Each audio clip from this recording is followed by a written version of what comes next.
This is APYouthNet.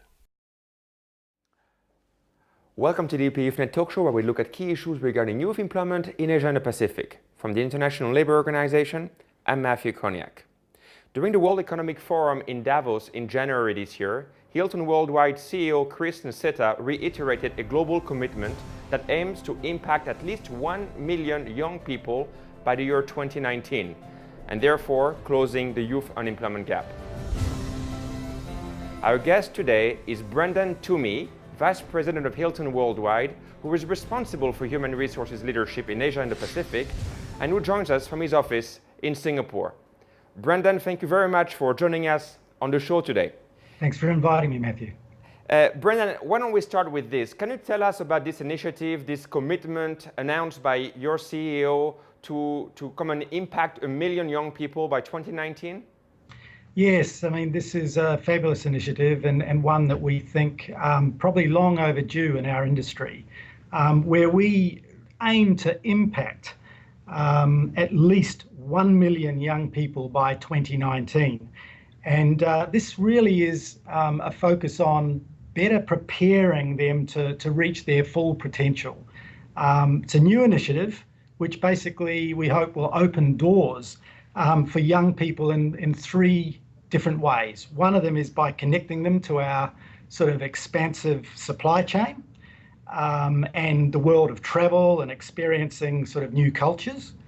The second one really is preparing them for success, particularly in the world of work, travel and beyond, and through sort of mentorships, through apprenticeships, and through the expansive sort of network that we have across the world that can help with skills development. And lastly, just sort of trying to employ them across the more than 4,000 hotels that we have in Hilton Worldwide. And with that significant growth that we have, the pipeline that we have in our company, particularly in areas like in China and in Russia and in India, where we can really, reach out to many hundreds of thousands of youth unemployed and support them by giving them a start in life.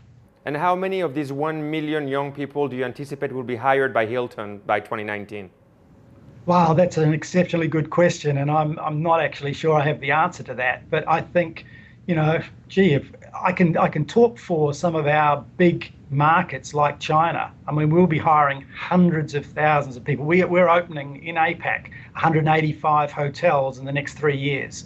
If you think each of those hotels requires somewhere between 300 and 500 people, we're starting to make some significant inroads. I mean, it could be another 10 or 15,000 just for APAC. Is it for Hilton Worldwide something that comes under your corporate social responsibility program, or is it more that you have identified an opportunity cost by not hiring those young people who are otherwise full of energy and creativity? Yeah, look, that's a great question, Matthew, and I think it's probably a combination of both of the things that you have mentioned. I mean, we know that in the tourism and hospitality industry, over the next sort of 4 or 5 years, we're going to create something like 73 million new jobs.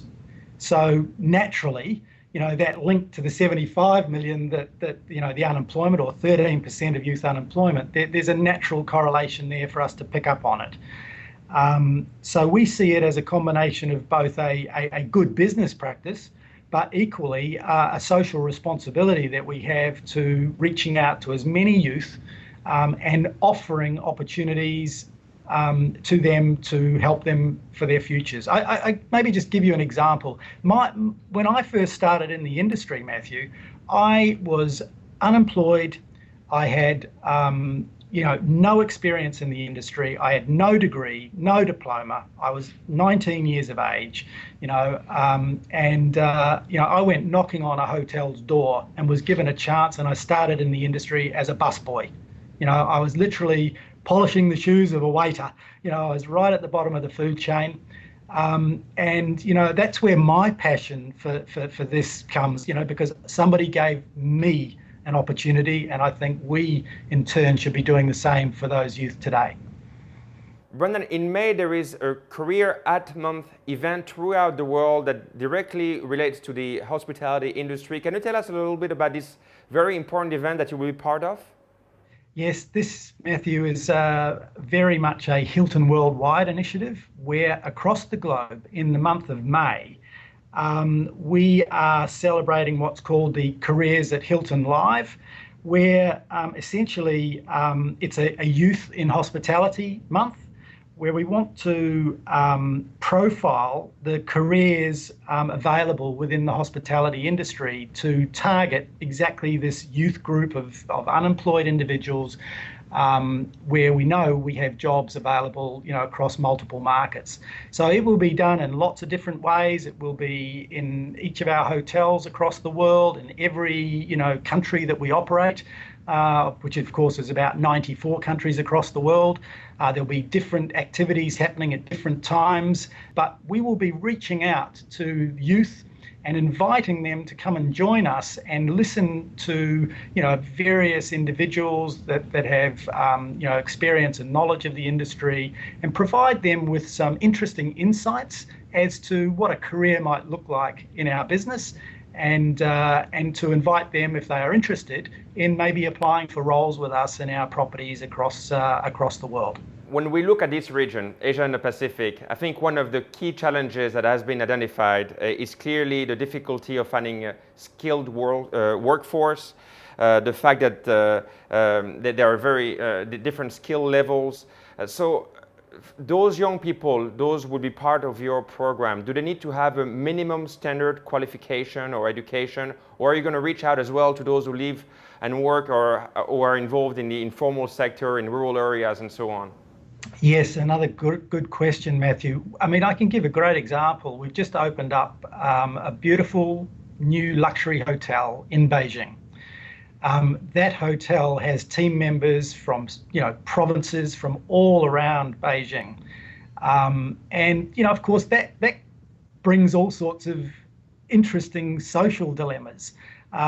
They are unused to, working in a major city. We need to house these people. We need to educate these people. We need to feed these people. We need to, skill them up. So we've taken on, a number of hundred young people to work in a luxury property in Beijing, and help to provide them the social infrastructure as well as the working environment that helps them to be skilled to be dealing with high-end, luxury spenders. And of course, that isn't easy, but that's our task, and that will continue to be our task. So we can provide people that have little or no skill or education and background, we can provide them with those skills through our own internal learning and development mechanisms. Now, I want to ask you a little bit about what differentiates Hilton Worldwide and in general the hospitality, the hotel industry and other employers. We're very fortunate. We do attract, a broad array of individuals to our business, and it's not a one-size-fits-all. And we have like a 50-50 male-female ratio as well, Matthew, which is fabulous. But ultimately, it's our aim to promote what it is that we do in our business and promote career opportunities, so that people can really see that this is an industry where they can grow and really be part of it for the long term, not just the short term, because there are many people that come into our industry, they're studying, they're working casually. It's a good way of getting a few dollars, but to pay their education and costs. But we actually want it to go beyond that. And so we want to provide the right platform where people can see it as a true career. And I think that's the difference between us and maybe something like retail. Do you invest a lot in personal development, career guidance to try to give a vision to these young people as to where they may be heading in the next few years? Yes, absolutely, Matthew. I mean, one of the things that we've been working on in the last 2 years is to develop what we call a careers conversation training program for our leaders, for our managers, so that they can then have very robust, very clear and concise conversations with their team members, this youth of today that are joining our businesses, and help them really understand the various steps involved in developing their careers and growing with Hilton and understanding, well, if I'm here today, where can I be tomorrow? I want to get over to that position over there. How do I get there? So we provide a career map for them, a career path for them, so that's something that they can aspire to, and then give them the training and the competencies that they need that sits underneath that to help them to grow. It seems to me that that is a very good practice and probably needs to be promoted even more. I see that you have a very nice partnership with the IYF, the International Youth Foundation. Do you partner with other organizations or also with governments, with showing what kind of best practices, good examples you have developed with Hilton Worldwide that could be perhaps replicated elsewhere? Yes, I think it's probably a little bit more prevalent in the US than perhaps in this part of the world, Matthew. But we do hook up mainly with core institutions and certainly school alliance partners that we operate with to help sort of build these skills platforms, so that when we have team members, young people joining our business, we are equipped with the best sort of tools we're able to provide to make them successful.